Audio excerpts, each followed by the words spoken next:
अब देखिए, अमेरिका में पढ़ाई करना पहले जितना आसान तो नहीं रहा। ट्रम्प सरकार का नया इमिग्रेशन कानून सीधे सीधे भारतीय स्टूडेंट्स को टारगेट कर रहा है। चाहे आप F1 वीज़ा पर हों, OPT पर हों या फिर इंडिया से पैसे भेजते हों, हर किसी को टारगेट किया जा रहा है। एक दिन की वीज़ा गलती भी आप पर भारी पड़ सकती है। पैसे भेजने पर अब टैक्स लगेगा और स्कॉलरशिप वालों को कोई भी रियायत नहीं मिलने वाली है। यानी कि पूरा का पूरा जो गेम है वो बदल चुका है और आपको इस पूरे गेम के बारे में ना सारी जानकारी होनी चाहिए। इसीलिए ये खास वीडियो हम आज लेकर आए हैं, जहां पर हम F1 वीज़ा होल्डर्स यानी कि जो स्टूडेंट्स हैं, जो इंटरनेशनल स्टूडेंट्स अमेरिका में पढ़ाई कर रहे हैं या फिर पढ़ाई करने की सोच रहे हैं, उन्हें हर एक चीज़ के बारे में पता हो और ये भी पता होना चाहिए कि अब आपके लिए अमेरिका में पढ़ाई करना मुश्किल आखिर क्यों हो गया है। अगर आप इस वीडियो में इंटरेस्टेड हैं, इसकी डिटेल जानना चाहते हैं, तो आप वीडियो के साथ एंड तक बने रहिए। लेकिन सबसे पहले इससे पहले कि हम वीडियो की शुरुआत करें, आप हमारे चैनल को सब्सक्राइब कर दीजिए, बेल आइकन को प्रेस कर दीजिए, ताकि जैसे ही कोई अपडेट आए ना, जैसे ही कोई नया वीडियो अपलोड हो, सबसे पहले इन्फॉर्मेशन आप तक पहुंच जाए। चलिए फटाफट से आपको सब कुछ बता देते हैं बहुत ईजी लैंग्वेज में। Hi everybody, you watching NBT Tech Ed and I am your host Neha Upadhyay.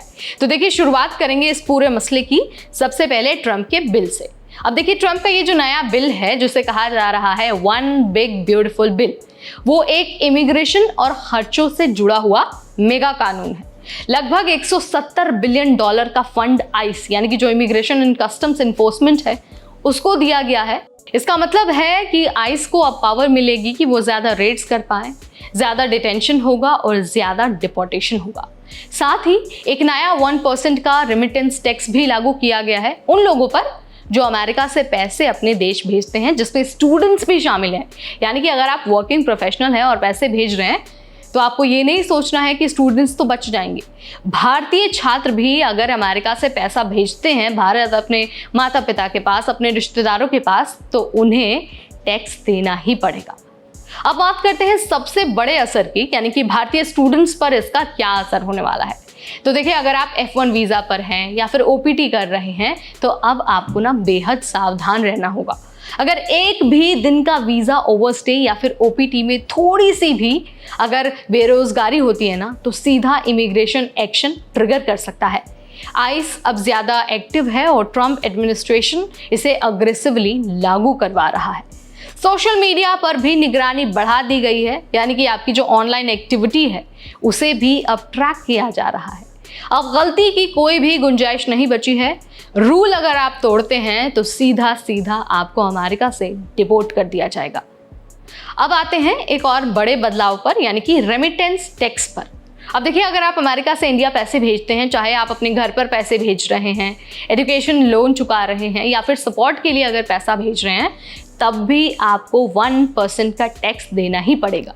Example, अब देखिए, मान लीजिए आप $1000 भेजते हैं, तो $1000 भेजने पर अब $10 एक्स्ट्रा आपको टैक्स देना होगा। ये जो टैक्स का नया सिस्टम है ना, वो 1 जनवरी 2026 से लागू होने वाला है। यानी कि अगले साल से 2026 में ये नियम हर व्यक्ति पर लागू होने वाला है।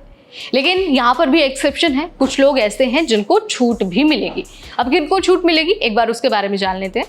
तो देखिए, सिर्फ वो स्टूडेंट्स जो फुल फीस दे रहे हैं बिना किसी स्कॉलरशिप के, उन्हें इस टैक्स से राहत मिलने वाली है।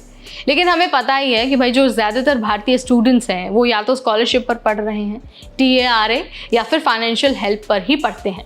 यानी कि इसका सीधा जो असर है ना, वो नेगेटिव तरीके से भारतीय छात्रों पर पड़ने वाला है।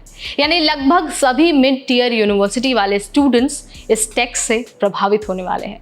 ये बिल सिर्फ टैक्स और इमिग्रेशन तक लिमिटेड नहीं है, अब बल्कि फेडरल गवर्नमेंट ने मेडिकेड और SNAP जैसे वेलफेयर प्रोग्राम्स में भी कटौती कर दी है। जो स्टूडेंट्स पहले कुछ हेल्थ या फिर फूड सब्सिडी ले पाते थे, अब वो मदद भी बंद हो गई है।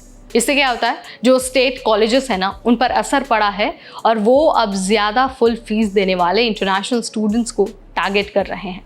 जो स्टूडेंट्स अब भी फाइनेंशियल हेल्प पर पढ़ाई कर रहे हैं, उनके लिए जो खर्च है वो और बढ़ गया है। तो सवाल ये है कि क्या इंडियन स्टूडेंट्स अब अमेरिका जाना छोड़ देंगे? तो देखिए, इस पर तो कुछ नहीं कहा जा सकता, लेकिन सोच अब इंडियन स्टूडेंट्स की ज़रूर बदल रही है। स्टडी अब्रॉड कंसल्टेंट्स का कहना है कि स्टूडेंट्स अब ज़्यादा बजट कॉन्शियस हो गए हैं, डिजिटल रेमिटेंस प्लेटफॉर्म्स की तरफ शिफ्ट कर रहे हैं।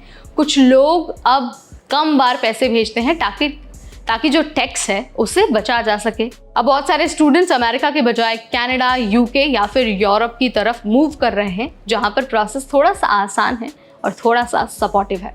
इसके अलावा जो मिड टियर यूनिवर्सिटी जाने वाले स्टूडेंट्स हैं ना, उनमें ये शिफ्ट ज़्यादा देखने को मिल रही है। तो भाई ट्रम्प का ये जो नया इमिग्रेशन बिल है वो इंडियन स्टूडेंट्स के लिए तो कुछ और ही सिग्नल दे रहा है। इसीलिए यहाँ पर आपको अवेयर रहना बहुत ज़रूरी है। आपको ये मेक श्योर करना है कि आप कोई भी वीज़ा नियम नहीं तोड़ते हैं, ओपीटी के दौरान खाली नहीं बैठते हैं, यानी कि जो बेरोज़गारी की लिमिट है आप उसको क्रॉस नहीं करते हैं। पैसे भेजने से पहले डिजिटल और जो लो कॉस्ट मेथड है उनका यूज़ करते हैं। और हाँ, वीज़ा ओवरस्टे करने से आपको बचना है, क्योंकि एक दिन भी अगर आप एक्स्ट्रा रुकते हैं ना अपने टेन्योर से, तो आप पर जो है चार्ज लग सकता है, पेनल्टी लग सकता है और आप हमेशा हमेशा के लिए अमेरिका से बैन हो सकते हैं। तो यहाँ पर मैंने सब कुछ आपको बहुत आसान भाषा में बता दिया है। इस वीडियो में फ़िलहाल इतना ही। तब तक मुझे यानी नेहा को दीजिए इजाज़त। Keep watching NBT take care.